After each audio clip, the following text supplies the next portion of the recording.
बिस्मिल्लाहिर्रहमानिर्रहीम। अस्सलाम वालेकुम। मैं हूं फयाज महमूद और आप देख रहे हैं फयाज महमूद यूट्यूब चैनल। नाजरीन, अफसोसनाक वाक्य की बात करेंगे कि हमारा जो मुआशरा है, मुआशरे में बसने वाले जो इंसान हैं, वो इतने दरिंदे बन गए हैं कि हम सोच भी नहीं सकते थे।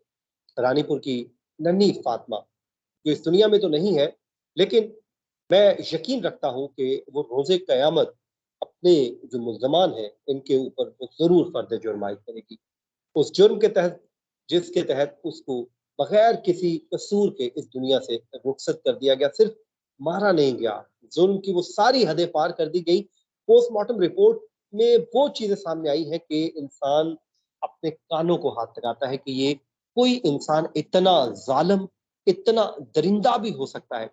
मतलब उसके हाथों में जो कहते हैं कि सुराख किए गए हैं, मतलब कीलें ठोकी गई होंगी जिससे सुराख हो गए होंगे। उसके अलावा रेप के शवाहिद भी कहते हैं मिल रहे हैं, उसके भी ऊपर बात करेंगे। उसके अलावा जो कब्र कुशाई हुई, उसमें सब कुछ क्या हुआ। इस वक्त सिंध से, कराची से हमारे साथ मौजूद हैं शाहिद हुसैन साहब। शाहिद भाई, आपका बहुत बहुत शुक्रिया, आपने अपना कीमती वक्त दिया।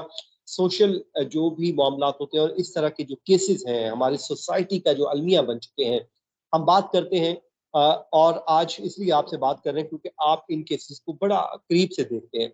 तो शाहिद भाई, सबसे पहले तो मुझे इस केस की पूरी रुदात बता दीजिए कि कब्र कुशाई होती है, पोस्टमार्टम रिपोर्ट आती है, और उस रिपोर्ट में क्या-क्या ज़ुल्म सामने आया और उसके बाद क्या होगा, वो मैं आगे चल के पूछता हूँ। जी।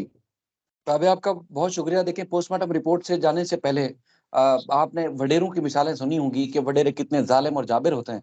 लेकिन उसके बाद अगर वडेरों से कोई चीज़ छूट जाती है या रह जाती है, कोई चीज़ उनके पास से यानी कि कोई बच जाता है, तो फिर उसकी रही सही कसर जो जाली और 2 नंबर किस्म के पीर होते हैं, उन्होंने पूरी की हुई है।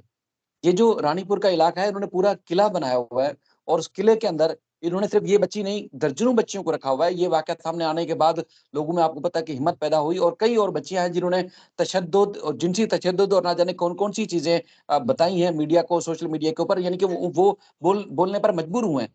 या उनके उन्होंने अंदर एक हिम्मत आई है कि वो अब बोल रहे हैं कि अब ये जो असद शाह था, जाली पीर, या उसके बाद फिर इस किले के अंदर लोग जो है क्या-क्या करते थे, वो सब अब अफ़शां होना शुरू हो गया, अब सामने आना शुरू हो गया।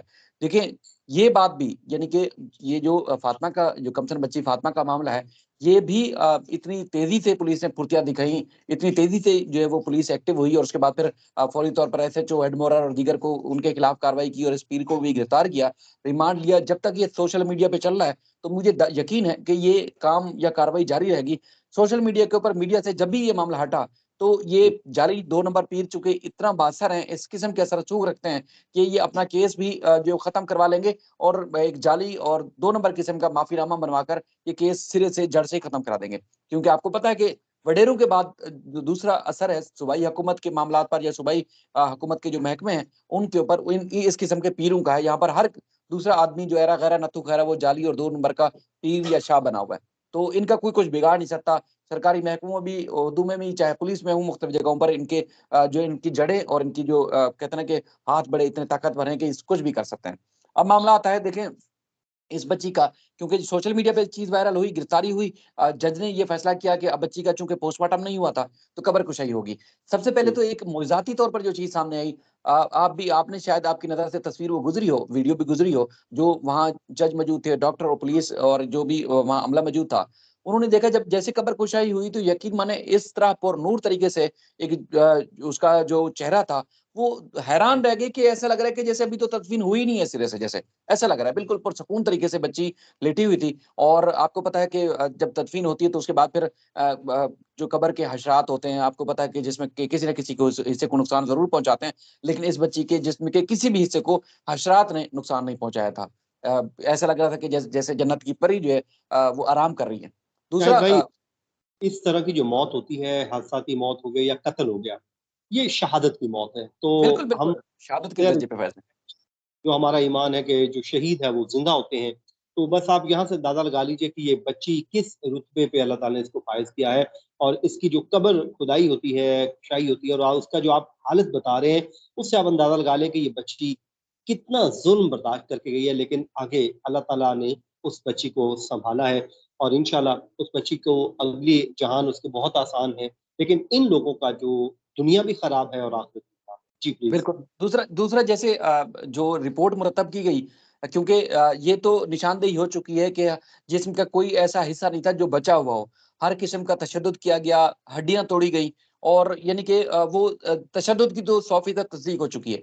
अब चूँकि खदशा ज़ाहिर किया है, मुल्ज़िम खुद एतराफ़ जुर्म कर चुका है कि उसने बच्ची को अपनी हवस का निशाना भी बनाया है।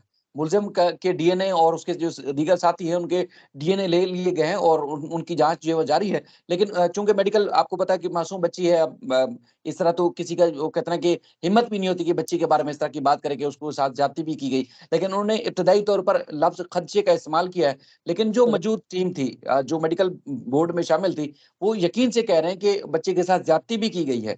यानी कि मेडिकल बोर्ड में ये चीज़ साबित हो चुकी है कि बच्ची के साथ ज़्यादती हुई है। लेकिन जब अल्फाज़ जो है वो खदशे का के लिए किसने किया उसके लिए डीएनए वो ले लिया गया है सैंपल, उससे ये जी, जी। तयन भी होगा कि अगर खुदा ना खास्ता ये कुछ भी हुआ है, तो उस दरिंदे तक भी पहुँचा जाए। बिल्कुल, बाकी जो है दीगर जो इसमें नामज़द थे, चूँकि साबिक एसएचओ हैं उस इलाके के, उसने पहले पहले जो उसने कार्रवाई की थी कि जब उसको पता चला था कि बच्ची की मौत हो चुकी है, तो उसने पोस्टमार्टम नहीं करवाया। वहाँ इलाके के जो हेड मार्डर हैं, उसके बाद डॉक्टर और उसके लिए कंपाउंडर को भी जो है वो हिरासत में लिया है पुलिस ने और उसके खिलाफ मज़ीद कार्रवाई का आगाज़ किया गया है। अब जो डीआईजी सक्खर है, उनका ये कहना है कि चूँकि ये जिस तरह मैं आपको इब्तिदा में बता रहा था कि बहुत बड़ा किला है, यहाँ सिर्फ़ ये बच्ची नहीं और भी कई बच्चे काम करते थे। उन सबको बाज़ियाब कराकर उनको छोड़ दिया गया है, यानी कि भेज दिया गया है अपने इलाकों में और पुलिस ने एक कैंप कर दिया है और उस इलाके में जहाँ पर ये पीर की हवेली थी, जो मोहल्ला है, अब वहाँ पर उसके बाद फिर मुख्तलिफ लोगों के सैंपल्स लिए जा रहे हैं। चूँकि यही वाली बात कि आप जैसे कह रहे थे कि बच्ची के साथ ज़्यादती अगर की है तो किसने की है? इस 2 नंबर जो असद शाह है, इसने की है या किसी और ने की है? तो उन तमाम लोगों के जो वहाँ हवेली में मौजूद होते थे, उनसे उनके सैंपल लिए जा रहे हैं, डीएनए के। उसके बाद फिर इस मामले के पे पहुँचा जाएगा कि बुनियादी तौर पर इस ज़्यादती में शामिल कौन-कौन था। वही वाली बात कि हम इस ज़ुल्म के खिलाफ जब तक आवाज़ नहीं उठाएँगे, आप रिज़वाना की बात करें लाहौर की, जज के खिलाफ जज कार्रवाई करने पर मजबूर हुए, तो ये सोशल मीडिया के ऊपर और मीडिया का प्रेशर था। अवाम आवाज़ उठा रही थी तब भी कार्रवाई हुई और उम्मीद है कि मंतकी अंजाम तभी पहुँचेगी। इस मामले में भी सब लोग इस मामले में भी जब तक सब लोग आवाज़ नहीं उठाएँगे और मुसलसल आवाज़ नहीं उठाते रहेंगे, तो ये बच्ची को इंसाफ नहीं मिलेगा। क्योंकि मैं आपको बता रहा था कि असर रसूख वाले लोग हैं, ये सिंध का कोई ऐसा इलाका, कोई ऐसा गाँव, कस्बा, गोठ नहीं है, जहाँ पर इस किस्म के पीरों के जो आगे-पीछे सैयद या शाह लगा लेते हैं और उसके बाद फिर उनकी एक धाक ही अलग होती है। तो वो ये केस को ख़त्म करा देंगे। क्योंकि सिंध में जिस तरह की इन्वेस्टिगेशन और जो मामलात हैं, यकीन मानिए जजेस चीख-चीख के थक जाते हैं। वो कहते हैं, "यार, पुलिस जिस तरह प्रेस कॉन्फ्रेंस करती है, वो दावे करती है मुल्ज़िमान को गिरफ्तार करने के, तो हम चाहते हैं कि इनको सज़ा दें। लेकिन पुलिस की जो दस्तावेज़ात होती हैं, तब पुलिस फाइल बनाई जाती है, वो इस किस्म की नाक़िस तफ़्तीश होती है कि चाह कर भी हम सज़ा नहीं दे सकते, क्योंकि उसके अंदर मुल्ज़िम को सज़ा देने के लिए शवाहिद ही काफ़ी नहीं होते। तो इस जी। तरह के मामलात हैं। शाहरुख जो सुप्रीम कोर्ट बार-बार नोटिस लेती है, शाहरुख जतोई, वो आपके सामने वो घर चला जाता है। इसके अलावा नाज़िम जोखियों का केस आपके सामने है और आपको याद होगा एक जो है वो डिफेंस में घर में घुसकर एक नौजवान को कत्ल किया गया था, साबिक पुलिस अफ़सर ने। कितने अरसे तक वो केस चलता रहा, उसके बाद फिर वो भी माफ़ीनामे के ऊपर जो है वो केस खत्म हो गया। इसके अलावा मशहूर केस मैं आपको बता सकता हूँ।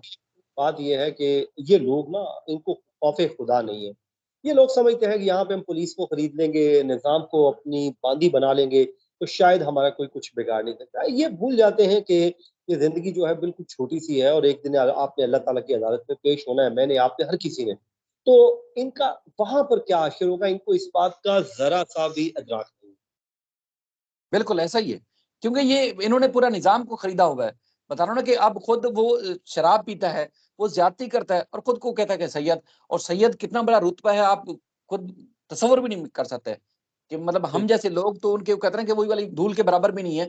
लेकिन ये है कि आप सैयद का दावा करते हैं और फिर काम करते हैं ज़ानियों वाले, शराबियों वाले, तो फिर आप किस किस्म के सैयद हैं? किस तरह आप मुँह दिखाएँगे मैं मरने के बाद?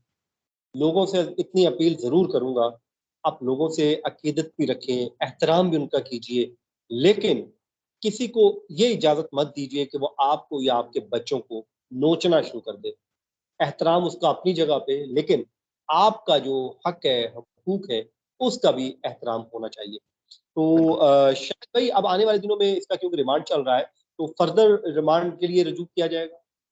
बिल्कुल, ये कल दोबारा चूँकि 4 दिन का रिमांड हुआ था, कल पीर के रोज दोबारा इसको पेश किया जाएगा और मजीद कार्रवाई होगी, क्योंकि इन्वेस्टिगेशन हो रही है। सबसे बड़ा जो और अहम मरहला था कबर कुशाई का, कबर कुशाई में जो एविडेंस है, चूंकि 5 सफ़ात पर मुश्तमिल रिपोर्ट है, मेडिकल रिपोर्ट मैं आपको भेजता हूँ, उसमें तकरीबन 7 लोगों के दस्तखत हैं जो वहाँ मौजूद थे, जिन्होंने कबर कुशाई की, जिन्होंने निगरानी की और जिन्होंने सैंपल कलेक्ट किए, डॉक्टर्स और इन लोगों के। तो 5 सफ़ात पर ये मेडिकल जो रिपोर्ट है, ये वाक़ई ही जो क्राइम रिपोर्टर हैं, जो सहाफ़ी हैं, उन्होंने पढ़ा, वो खुद भी चीख उठे कि ये इतना बड़ा जुल्म कैसे हो सकता है?